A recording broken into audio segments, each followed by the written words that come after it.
Jones and Keefe. We are live from Gillette Stadium on WEEI, presented by McFarland Energy, the heating, cooling, and bioheat delivery pros at Eastern Mass and all of Cape Cod depend on at McFarlandEnergy.com. Tommy Tuesday, if you're watching on twitch.tv/Boston WEEI, which you should be. Tommy Curran, NBC Sports Boston. I just blow out your eardrums there, Tom. On that initial, that first syllable. Yeah, sorry. I can't, White Stripes. They'll get you going. It's no, what were you singing when you came up here? I was singing Steelers Wheels stuck in the middle with you. If you guys have seen Reservoir Dogs, Sure. Stephen Wright was your DJ on that particular program. Curran, your takeaways here on day 6. What I know you're watching the receivers very, very close. What was your big sweeping takeaway today? Sweeping takeaway was, again, another fun practice. I think the offense is doing better than I would have imagined, and that was echoed by both Cole Strange when we talked to him and Josh Dobbs, who said a little uneven in terms of the high red zone and the low red zone. That's being inside the 10 or even down around the 5 at the early portion of practice, but Dobbs thought that they showed much better in the latter portions, and they did. A lot of quick opening stuff. You should see the hands-on footballs, and they did. So my overall from today was it's a pretty fair fight right now, and we've watched the last few years, Rich, not fair fights. Guys wandering through the offensive line with their hand up going, someone should have blocked me. So it's been pretty fair. Phil Perry did a good job on some of the one-on-ones. He said Jared Wilson had a Joe Tooney-esque day in one-on-ones. Ooh. Nice. Put down Barmore, put down Williams. He said that Campbell was much better in the one-on-ones. Notes of concern that you guys have probably already told your listeners. Gonzalez not out there. I think the hope is that that's day-to-day and not week-to-week. Garrett Bradbury got rolled on, I think, and he spent the rest of the practice out. And it looked like Morgan Moses was in a maintenance day. He left after some of the positional stuff. Where are we at on Morgan Moses? Because that was the name we have brought up. It seemed like they were, a little bit of a pitch count, which is fine for veteran guys. Some of the reporting yesterday and some of the stuff we saw from up here, he wasn't really his best when he was out there. And then today, whether it's a maintenance day or something else, like how sure can we be that he is the starting right tackle week 1? I think you can be very sure. How good is he relative to the rest of the NFL? We'll see. Is he a liability? Does he need help on occasion? I think he's going to be a good run blocker, but, the matchup that he's seeing a lot is Harold Landry, who's a friggin' water bug. I mean, it's really interesting. Well, it's funny looking at you're like, is that a safety? Who's up two there? lined up wide? He looks like a little. Maybe it's the number. Maybe it's the 2, but he looks like a littler guy. He's booking, as we used to say back in the 70s around the end. He's booking. But he is. I think it's a tough matchup for Morgan Moses. But I don't think that they are sitting there going, "Oh my God, we have to do something about right tackle." But we'll see how that progresses. Layden Robinson was the guy who came in, I believe. No. It wasn't Layden Robinson. Who came in after him? DeMontre Jacobs. Right? That's what DeMontre Jacobs was the second man up there. Yeah, we saw a lot of Jacobs last year. Yeah, maybe too much. I think we're seeing too much of him this year. Yeah. With I know they're managing Morgan Moses, but I think we're seeing too much of him this year. So today sounded like a better day. We had read some of Phil's tweets in real time. I didn't realize he referred to it as a Tooney-esque day for Jared Wilson. A lot of the writers, Phil included, were highlighting a better day for Will Campbell, as you just detailed. Through 6 days, dialing it back, how do you feel like the offensive line has looked compared to a year ago? Our colleague, Andy Hart, said, coming into today anyway, he actually thinks it's looked worse. Wild take. As an O-line this year than a year. You think it's a wild take? Absolutely. I'm like, what, how? What? Where? Why? In what way? I mean, we would, relative to last year, it might have been one of the worst offensive lines ever assembled. We sat up here and watched that Philadelphia practice, remember? Yeah. And it was just chaos. They couldn't even get the ball snapped. Philly dominated that. Philly turns out a good team, but still. Yeah, it turns out they can play. Yeah. We watched the first day of padded practice yesterday, and the somewhat question mark 4th overall pick, at least relative to him being the 4th overall pick, looked really good in 11-on-11. So he got ragdolled in this first time, going against a superhero physique guy in Keon White. How did he play in 11-on-11? It's good. Is Jared Wilson, capable? I mean, Cole Strange continues to be, in my mind, a guy who is a more than serviceable NFL starter who's been snake bitten, thus thrown in the bin of, this guy's a bust, can't play. I just don't think he is that. So I don't know why Andy said that. I don't know where he gets off. I don't know what. How dare he? I don't know. First of all. First of all, how dare you?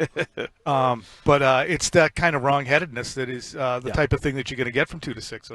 That's true. And you'll join them on Thursdays. You those guys break it down on Thursdays. You can yell at them then. Are we to look at sort of the emergence of Chasen as like maybe this guy has found something, or is it maybe more speak to what the offensive line is? Because it seems like he's popping up all the time, like in the backfield and making a lot of plays. First round pick, formerly, Yep. and continues to be a first round pick. You're always a first. You always will be. I would say that he's more carving a role than the offensive line looking like ass. Okay. I just don't think that they look horrendous. I don't. Interesting today too to veer a little bit on the content. I don't know how much you guys mentioned it earlier, but to see some of the read options, some of the stuff getting out on the edge, I like that. Was a nice wrinkle to see Josh McDaniels starting to feature some of the stuff that he might not have done previously, because we have heard and we have talked about that these guys keep standing in front of the mic and saying, "Yeah, same offense." Well, that wasn't the same. No, Right. Like you said, there was some option, there was some read option, there were some design runs, which is noticeable, I think, compared to some of the other days out of what we've seen. So maybe some new wrinkles in the McDaniels offense. How do you feel? Drake May, to our eyes, had been pretty strong. We weren't here on Saturday, but had been pretty strong throughout most of camp. Not a lot of throwing yesterday. Today, more throwing. It seemed like maybe a half step back for May. Is that fair? Yeah, I think it was fair compared to where he's been. Is Phil, who I always rely on, because we rely on each other's eyes, as you guys do, as everybody does with their work colleagues. Our eyes up here, we found, have not worked great. We're further away than we realize, and our eyes are really letting us down. So this is why we're bringing in somebody whose eyes we actually trust. Yeah. We saw, for instance, it was a completion to Steph Diggs down in this corner of the end zone. He stepped out. You're not going to get credit for that. Our bad eyes also thought he stepped out, so I'll take that. I thought he stepped out before he even got the ball, and then stepped out again. Yeah. No, he stepped out before. Yeah. Like, Phil. Wave it off. Wave it off. I gave him a couple bobble calls. But as Phil pointed out, and I thought it was really good. He goes, he made some really, really good throws, and then there was some wild misses. Nice throw to Diggs down at the other end zone that was complete, dropped it in. He also dropped one in the bucket. There was a couple of nice catches, too. One by Javon Baker, kind of going treetop in the end zone, plucking it, a mossing, if you will. Yeah, that was from Dobbs, yep. And Jalen Polk also didn't count, but an absurd one-handed catch. Yeah. I mean, okay, there's signs of life. I don't know what to. At least they're fogging up the mirror, as they say. What have you heard from some of the other players on offense about Josh McDaniels' offense, just sort of picking it up? Because we've heard there's been guys, veteran guys and rookies, that have come in here and had a really hard time with it. I know Henry and Bourne said it's similar, but those guys were also in it in 2021. A lot of new guys, including Drake May. But what has sort of been the talk amongst the offensive players about picking up, in some of these guys' cases, their third offense basically in 3 years? I think a lot of them continue to circle back to he's such a good teacher. Yeah. And I think that he will have at some point, you're going to have to accelerate so that you're catching up with the rest of the league. And I don't think they're going slowly right now, but I think they're moving fast. Look, I think the tight ends are pretty adept. I think the offensive line has a fleet of fairly sharp guys. I think the running backs are sharp. Antonio Gibson's been in the league for a long time. Stevenson's no dummy. Henderson seems sharp. It's Diggs is smart. It really depends on how do Douglas, Booty, Polk, and Baker, Kyle Williams, who I also think is pretty friggin' sharp. Jared Wilson's he's very smart. You know what's crazy? And this came out during the draft. And this matters, folks. No, it does. He's a big snake guy, Keefe. I don't know if you knew that about Jared Wilson. Wilson is? Yeah, I did hear that. Snake guy, he had like pet snakes, right? Yes. He had to give him up when he went to college or something. Correct. I was like, no thanks. No, but one of the takeaways was both the draft class and the free agency class was smart, professional guys. Like they across the board, really got really intelligent players. And so hopefully they can play too. That's more important than just being smart. But it seems like pretty much across the board, if you're asking a group of players to pick up a new offense or even to pick up a new defense, it seems like they got the right, mental capacity to do so. Yeah, if you're looking at the 2000s Patriots and you're seeing Russ Hochstein and Tom Ashworth and Dan Copen and a bunch of guys who other teams would have looked at and said, yeah, we don't need that guy, and they win Super Bowls, it's part of the reason is they knew where to be and there weren't breakdowns. So, I know that the wide receivers were not in the places they were supposed to be frequently last year. So is the coaching better? It ought to be. Yeah. I don't have a first-year coach, so hopefully everybody gets it. And the thing is, smart and ability to retain doesn't necessarily have to do with SATs and critical thinking. No, oftentimes I mean, Gronk the was a opposite. genius. Yeah, right. Like you played wide receiver. Yeah, You played receiver. yeah. You played in college football. Yeah. Did you have an easy time with new offenses? I mean, I didn't think it was the Did craziest some thing in the guys world. just say you'd have to go to and go, oh my God, how can he not get this? And he was otherwise fairly No, smart. it wasn't that crazy. Yeah, and trust me, my SATs weren't very good. Oh, I know. But you're keeping a specifically close eye on the receivers. You're doing updates every day. You can check out Curran's latest at NBC Sports Boston. Follow him on Twitter at Tommy Curran. I don't know how to read the Booty versus what feels like Kyle Williams battle, if you will. Like Pop Douglas and Steph Diggs seem pretty secure, not only in their roles on the team, but in their roles maybe as starters. Bourne seems more tenuous. How does Mac Hollins factor in? Chisholm, Baker, Polk seem below that. But in terms of the guys repping the most with the top unit, I mean, it's not like Williams is getting no reps with May, but it feels like he and Booty are kind of battling for those same spots. How do you feel that battle is going? If it's even fair to characterize it as a battle. I think it's a Booty-Bourne situation right now. For making the team. Yeah. And Booty's got the leg up, I think it seems. Booty's got the leg up because he's Although younger. Bourne gave us good dance moves in the corner. We saw full-on dance down there. Yeah. Good celebration. Yeah. Oh, Javon Baker after the mossing also fired the ball well into the air. Nice. Yeah, that was good. I would imagine that Booty's got the leg up on Bourne. As for Williams, they're different, as you would know too, I'm sure, and they're just built differently. One guy is more blocky and strong. That's Booty. And Williams is a smaller guy, probably closer to Demario Douglas size, and is he's not more of a true X. If you morphed them together, it'd be great because Booty's not tall, but he's very strong, and he's not particularly straight line fast. Williams is straight line fast. He's just not particularly big. So maybe they're trying to get samplings of both guys' strengths and see it. I'm sure that there should be plenty of balls for all of them. But I do think it's interesting how Booty is. He's toilet paper on the bottom of your shoe. He just will not go away. He will not go away. He's still there, and he's out there with Diggs. And he makes plays every day. I mean, like we've noticed him every single day. Yeah. So I think I've always thought that he was pretty good. Yeah, no, and I think in the room around him too, he looks like he has a spot on the team. As for Mac Hollins, any updates there on him? Because that's another guy that those players fighting for a wide receiver spot have a better chance if the longer Mac Hollins is out. Yeah, that's a great question. I also wondered. No, I don't have anything on Mac Hollins. I'm kind of just floating along, waiting for them to say, "Here he is." Mm-hmm. But I am wondering where my guy E.F. Chisholm is. Yeah, we have big OTAs. Not noticed him much. I mean, he does filter in with the top team offense in May here and there. Then he doesn't get the damn ball. Right. I notice him mostly, to be honest, outside of the individual drills, catching punts. That's the most. Feels like a practice squad guy to me. Yeah.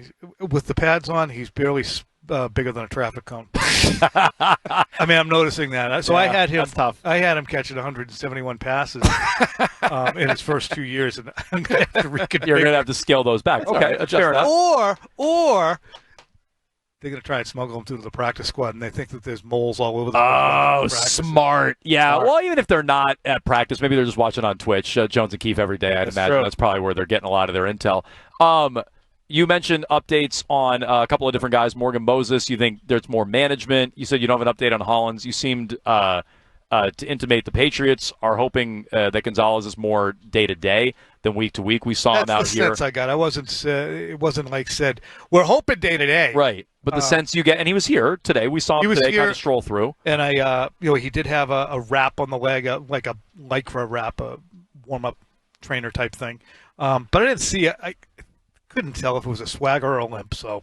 Okay, well, that's what we were trying to decipher, too, actually. That's the exact thing we were trying to figure out. Pretty well. I thought maybe a little hitch in the giddy up, but maybe he's just cool. Yeah, I don't know. Maybe he just got some cool swagger. What are you hearing on Carlton Davis? Because I know he was here off to the side. He's not out there, absent again. What's up with that? Colton, and I just started swiveling my head. No, I thought I heard Carlton. Maybe I was anticipating the question. Sorry. Yeah, I love when you guys gang up on me. It was Colton. Clip that, Nick. Yeah. And our guy was out there for a walkthrough last night. When they do a late afternoon walkthrough, I happened to see him moving along with the rest of the group. And then I did see him as I was entering the stadium today, leaving on a golf cart, but not in any kind of disrepair. So I'm guessing he was on the lower field or the rehab field. And he was being brought in from there. But I don't know what his timeline is either. It was supposed to be management. It's still July. I would be, if I were the Patriots or a Patriots fan, I would say I'd really like to see those guys on the field against Washington next week. I'd really like to see us be able to put our team on the field against the Commanders to get a sense of what we're going to look like. And So, just for clarity, those guys are Gonzalez and Davis, or who are you talking about? Gonzalez, Davis, you want to put your Moses. full complement on the Yeah. field. Next Wednesday will be the joint practice with the Manders. I'm excited for that. To see Jaden Daniels on the field and Drake May. And it's Jaden Daniels had the great rookie year, but that's a fair comparison. I mean, it's the number 2 pick, number 3 pick. See what those guys could do head to head. Good challenge for both. What has been your take so far of just Mike Vrabel running the show? Jones and I were talking about yesterday anyway. He was really seeming to be with the offense even more than anybody else. What have you thought of just how he's been running this whole thing so far? It remains the same as it was in the offseason. Very organized, very to the point. You ask him a question, he gives a considered answer that gives you some illumination. I think he enjoys talking about the mindset of things, which I enjoy, because sometimes you can't get into too much specifics. They haven't done really very much, and still they're not doing very much. I asked him yesterday, what would you look for if you were in the media?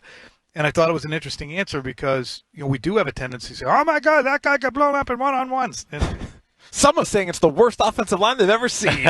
some are saying, No, but you got a good answer out of him. He said, "Watch everybody's balance." And, He also and said see he'd if never guys do can-" media Well, he did. with Curran. There's no way that's Bunch of true. garbage. He'll do it at You some called point. him on that properly, Curran. But he gave you a good answer. He's like, well, watch when the linemen are there, offensive and defensive linemen. Watch if they keep their feet. And then the first thing we see with Will Campbell yesterday is he gets knocked off his feet. Yep. And so, no, I thought that was an interesting answer. I do think I should say this, though, relative to Vrabel. I think he did a great job assembling a staff because he doesn't have to be all over the place doing cartwheels and saying, look at me, it's Mike Vrabel's day.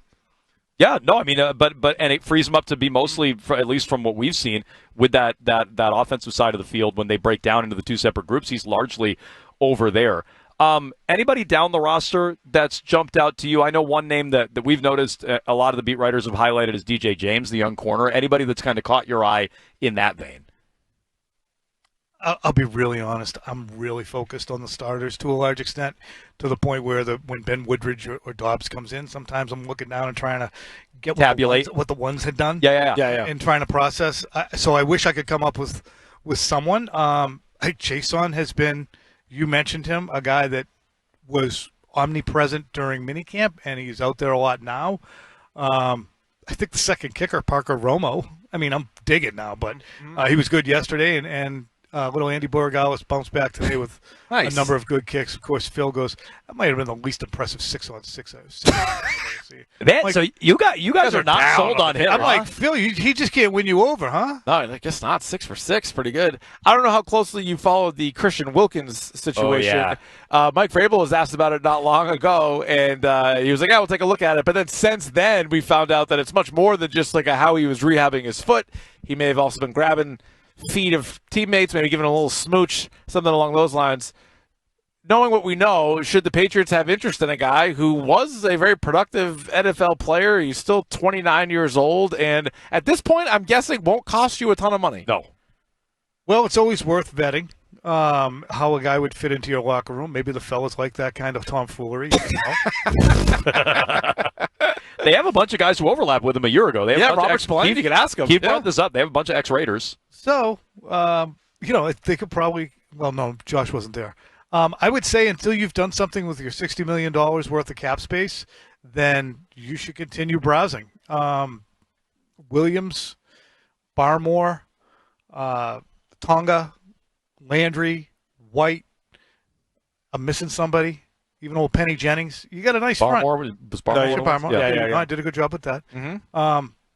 But if Christian Wilkins is going to be a $15 or $20 million guy, I would say, yeah, you know what? You probably don't need that. That's a luxury item. He might need a 1 year of rehab deal. He might need to just come back on the field, show that he can, be a good teammment, as it were, and then go from there. Maybe cash in next year. Yeah, maybe, I guess. Maybe be less affectionate. Perhaps. Well, it's a playful kiss on the head is what it was. I guess. As reported by Adam Schefter. He's Tommy Curran. You can check out all his latest NBC Sports Boston. Follow him on Twitter at Tom E. Curran. Of course, all over WEEI as well. Tuesdays with Jones and Keefe. On Thursday, you can yell at Andy Hart for his takes on the offensive line. And check all that out on the Odyssey app. Tom, good stuff as always. We appreciate it. Thanks, Adam. Thanks, Rich. Thank you, Tom.